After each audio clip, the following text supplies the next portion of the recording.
Bonsoir, ma communauté de parents engagés. Je rends grâce à Dieu pour l'opportunité que j'ai de vous parler, de faire cette vidéo. Je voudrais partager avec vous une parole de la Bible que j'aime beaucoup, tirée du livre des Proverbes, le livre dit par excellence de la sagesse. Et il s'agit du Proverbe 19, chapitre 19, verset 2. Je l'aime beaucoup, tellement que j'en ai fait un des mots de passe du centre,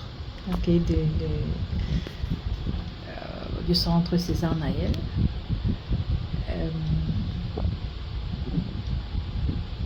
Et qui dit que le manque de connaissances, le manque de science n'est bon pour personne. Le manque de connaissances n'est bon pour personne. C'est un verset qui a deux vérités puissantes. Je dis bien, c'est un verset qui a deux vérités puissantes.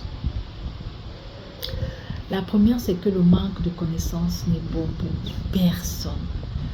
Personne n'est heureux, ne peut être vraiment heureux s'il ne connaît rien, en fait. On a besoin de connaître, on a besoin d'apprendre, on a besoin d'écouter, on a besoin de chercher, on a besoin de trouver des réponses, de comprendre les choses.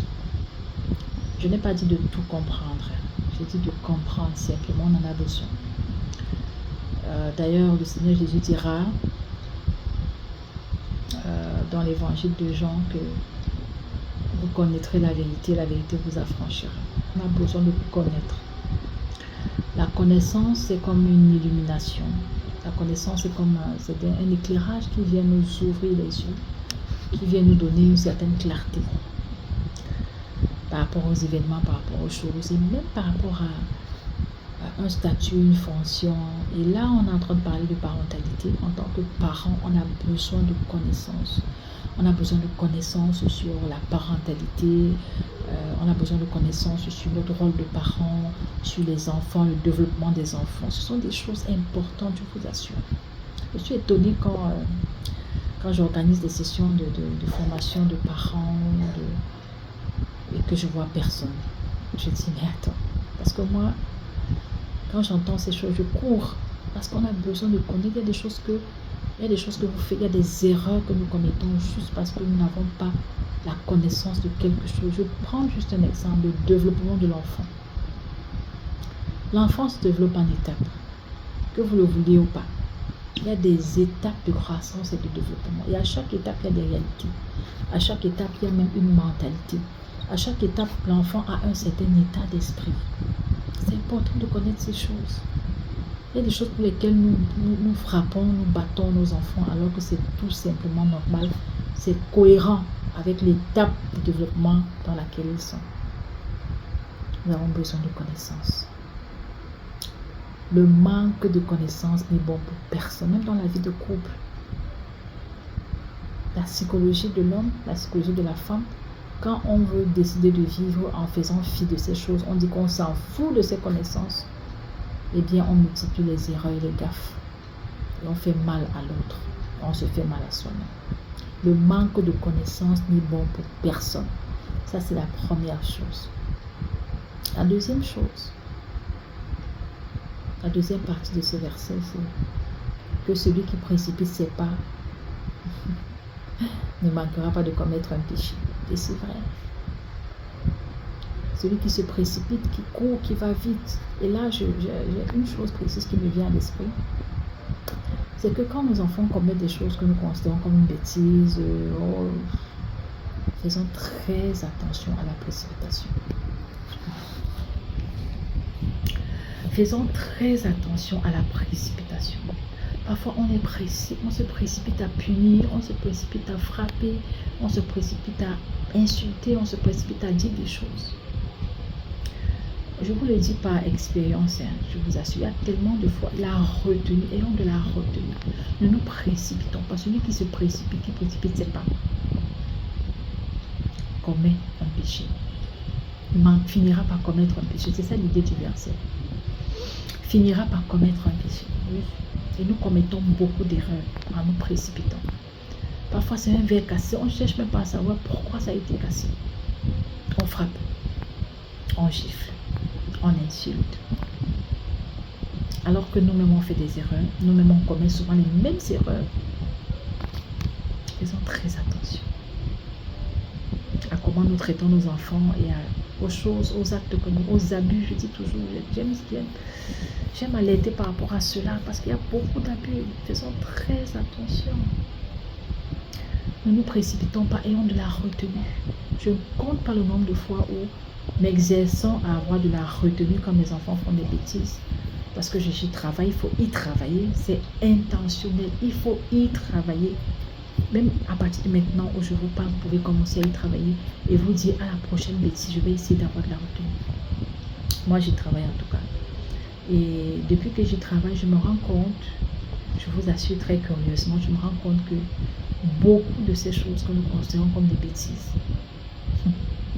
ce sont des choses que Dieu peut utiliser pour nous instruire.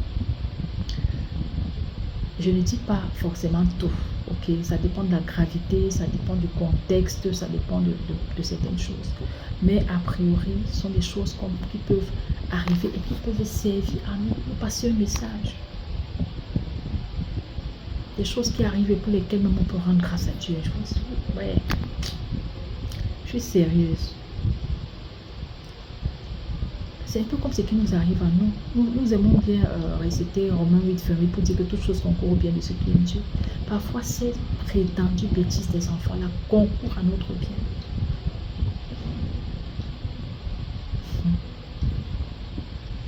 Parfois, vous envoyez un enfant pour acheter de la tomate, il revient avec des oignons, ou vous dites poireau, il n'y a pas de poivron à la place. Ça peut être ça, ok. Je vais juste prendre un exemple pour dire que parfois, en réalité, c'est du poivron dont vous avez besoin. Oui. Parfois, les erreurs que nos enfants font, ayons un peu de retenue. Prenons 2 minutes pour nous poser et dire, est-ce que c'est vraiment une erreur ou est-ce un message divin? Depuis que je prends le temps de respirer un peu et de me dire, ce qui vient de se passer, c'était vraiment quoi? Je ne me précipite pas, j'essaye, je travaille à ne pas me précipiter, à crier, à gronder, c'est un exercice, hein, et je vous assure, ce n'est pas facile. Mais depuis que j'apprends à le faire, depuis que je m'y exerce, je me rends compte qu'il y a beaucoup de ces choses que nous considérons comme des bêtises, qui sont des messages divins, qui sont des grâces divines. Je dis bien qu'ils sont des grâces divines, des choses que Dieu passe par nos enfants. Ça ressemble à une bêtise, mais en fait, il veut rencontrer un besoin réel. Je ne sais même pas si je peux arriver à expliquer ça, mais je vous assure, je le vis. Et parfois, je finis par rendre grâce à Dieu. Je me dis, waouh, Seigneur.